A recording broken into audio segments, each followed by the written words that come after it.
بسم اللہ الرحمن الرحیم۔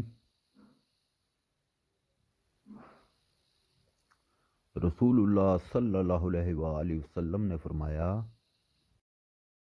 تم اللہ تعالیٰ سے ایسی حالت میں دعا کیا کرو کہ تم قبولیت کا یقین رکھو اور یہ جان لو کہ اللہ تعالیٰ غفلت سے بھرے دل سے دعا قبول نہیں کرتا۔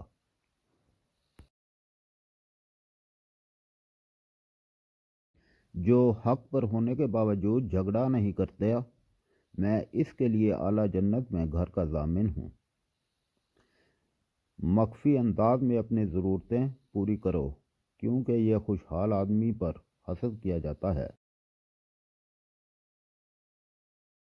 جو شخص کسی کو کافر کہہ کر پکارے اور وہ ایسا نہ ہو تو یہ کلمہ کہنے والے پر لوٹ پڑتا ہے۔ اللہ تعالیٰ ایسے شخص کو اپنے عرش کے سائے میں جگہ دے گا جس نے تنہائی میں اللہ کا ایسے ذکر کیا کہ اس کی آنکھوں سے آنسو جاری ہو گئے۔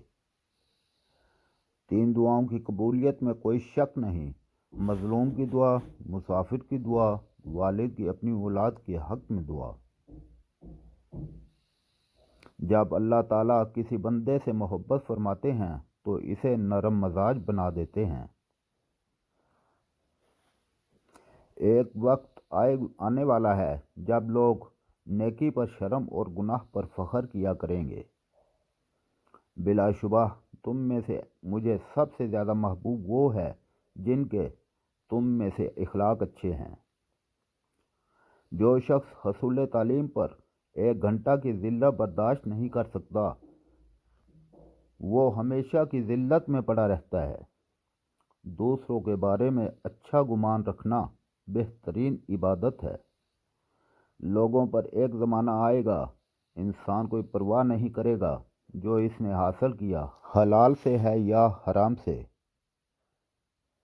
غصہ شیطان سے اور شیطان آگ سے پیدا کیا گیا ہے، اور آگ پانی سے بجھائی جاتی ہے، اور جب تم میں سے کوئی غصہ ہو تو اسے وضو کر لینا چاہیے۔